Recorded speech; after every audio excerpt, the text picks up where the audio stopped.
Hello students, good morning. Here your teacher Dalsy. I hope that you all are fine and understanding the chapter Principles of Inheritance and Variation. As you know, in the last few lectures हमने definitions थी जो general principles of inheritance की और Mendelian genetics की वो discuss कर ली थी. Today we are going to continue up next with the inheritance of the two genes. जो last lecture था ना वहाँ पे हमने inheritance study की थी एक gene की मतलब how the one gene that is controlling any character, how it pass from one generation to another and how the traits appear in the next generation. Today we are going to observe that how the two traits, if they are present together in one organism, how they pass on to the next generation and how they express themselves in the upcoming generation. मतलब ऐसी कोई cross जहाँ पे आप दो traits देखो, जैसे कि आपने सीड देखी जनरली जो यहाँ पे हम क्रॉस करेंगे वो वाली सीड क्या होती है, राउंड इन शेप और उसका कलर क्या होता है, येलो. और जो सेकंड जो सीड्स होती है ना उसके कंपैरेटिव कंट्रास्टिंग जो ट्रेट है वो होती हैं ग्रीन इन कलर और होती क्या है, वो थोड़ी सी रिंकल्ड होती हैं.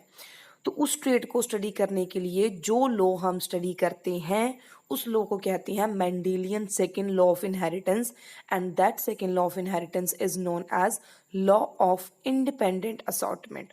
मतलब ऐसा कोई लॉ जिसमें जो करेक्टर्स हैं वो इंडिपेंडेंटली बिखरते हैं और रीयूनाइट करते हैं.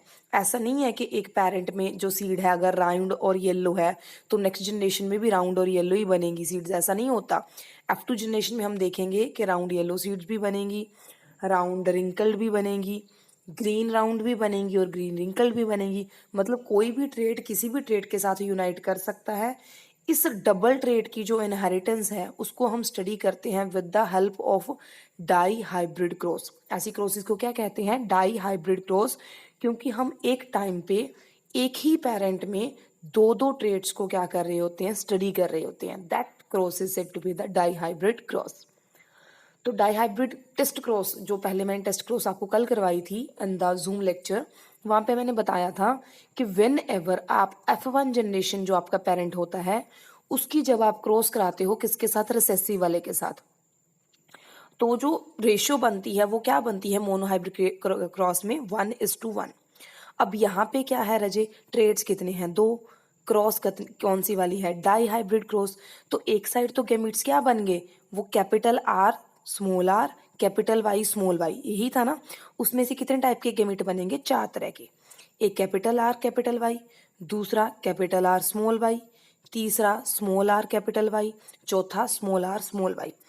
इन सब गैमीट्स की जब हमने क्रॉस करवाई किसके साथ, स्मॉल आर स्मॉल वाई के साथ, तो हुआ क्या, तो जो गैमीट्स हैं जब वो एक दूसरे के साथ कम्प्लीमेंट्री बाइंड करते हैं तो ट्रेट्स क्या है, capital R capital Y small I, capital R small Y small Y, small Y capital Y and small Y small Y. मतलब हर एक ट्रेट में हर एक टाइम पे पहले में राउंड येलो, दूसरे में राउंड ग्रीन, तीसरे में रिंकल्ड येलो और चौथे में रिंकल्ड ग्रीन. चारों अलग अलग टाइप के प्लांट्स क्या हुए, प्रोड्यूस हुए. इस वजह से जो रेशियो देखने को मिली हमें जीनोटिपिक भी और फिनोटिपिक भी, वो क्या बनी, 1:1:1:1. मतलब चारों अलग अलग हमें जो ऑफस्प्रिंग हैं वो देखने को मिले. इस जो डाई हाइब्रिड क्रॉस है या लॉ ऑफ इंडिपेंडेंट असॉर्टमेंट है उसको बेस्ट डिस्क्राइब करने के लिए ये diagram is the most relevant to, I can say that can bestly explain the cross of dihybrid cross. कहते जस्ट अज्यूम आपके पास एक सीड है, उसका कलर क्या है, येलो, और उसकी शेप क्या है, राउंड. तो राउंड को आप रिप्रेजेंट करोगे कैपिटल आर और जो येलो ट्रेट है उसको आप रिप्रेजेंट करोगे कैपिटल वाई के साथ. दूसरी जो सीड है आपकी वो कौन सी है, ग्रीन, और उसे क्या बोलते हैं, रिंकल्ड. तो वो रिसेसिव वाला ट्रेट है, उसे आपने क्या लिख दिया, स्मॉल आर स्मॉल वाई. अब दोनों क्या करेंगे, गैमीट प्रोड्यूस करेंगे. गैमीट आपको पता ही है कि एक जो करेक्टर है उसके दो अलील होते हैं, तो आप उन दोनों अलील को अलग अलग कर देते हो. तो पहले में से गैमीट क्या बने, पहले पेरेंट में से कैपिटल आर कैपिटल वाई, दूसरे पेरेंट में जो गैमीट बने वो क्या बने, स्मॉल आर स्मॉल वाई. जब आपने उन दोनों की क्रॉस कराई तो F1 जनरेशन में जो बेबी प्रोड्यूस हुआ उसकी जो प्लांट थे वो दिखने में तो कैसे थे, राउंड और येलो, पर उनका जीनोटाइप क्या था, capital R capital Y small Y. और इस जीनोटाइप का ऐसे तो है नहीं कि हमें सपना आ गया कैसा जीनोटाइप होगा. इस जीनोटाइप को हमने टेस्ट किया विद द हेल्प ऑफ कौन सी क्रॉस थी रजे, वो द टेस्ट क्रॉस जो मैंने आपको लास्ट मतलब इन द पिक्चर करवा दी. नाउ कम टू उस डाई हाइब्रिड क्रॉस के जो capital R capital Y small I बना, तो एक साइड पे एक पेरेंट के गेमीट लिख लिए, दूसरे साइड पे दूसरे पेरेंट के। तो गेमीट्स कौन कौन से बने रहे? Capital R capital R, capital R, small R capital capital R, capital Y small Y capital R और स्मॉल आर, 4 तरह के गेमीट बने। दूसरे पेरेंट के भी वही 4 गेमीट बनेंगे। जब आपने उन चारों गेमीट्स को क्या करवाया, आपस में मेट कराया, तो जो जनरेशन प्रोड्यूस हुई ना रजे, उसे हम क्या कहते हैं? F2 generation. उस F2 जनरेशन में जो ज़्यादातर प्लांट थे वो पेरेंट जैसे थे, डोमिनेंट वाले। कौन से वाले? कैपिटल आर कैपिटल वाई वाले। एक कैपिटल आर था, एक कैपिटल वाई था। एक कैपिटल आर भी अगर प्रेजेंट है तो वो सीड क्या होगी? राउंड। अगर एक भी कैपिटल वाई प्रेजेंट है तो वो सीड क्या होगी? येलो। ऐसे ही अगर नेक्स्ट जो रेशियो है वो क्या है? 9 में तो क्या है? एक कैपिटल वाई और एक कैपिटल आर तो कम से कम देखने को मिलेगी। कई बार हम 2 कैपिटल वाई और 2 कैपिटल आर भी देखते हैं। नेक्स्ट क्या है? 3 रेशियो, जो रिप्रेजेंट करता है येलो और रिंकल्ड को। येलो मतलब एक कैपिटल वाई तो होगी, साथ में क्या होंगी? 2 स्मॉल आर। तीसरा कौन सा है जो रेशियो रिप्रेजेंट करती है? वो 3 है। उसमें क्या बनेंगे? ग्रीन और येलो, मतलब स्मॉल वाई और क्या हो गया? कैपिटल ग्रीन और येलो, हाँ, कैपिटल वाई स्मॉल वाई और साथ में क्या बनेगा? राउंड कैपिटल आर एक होगी कम से कम।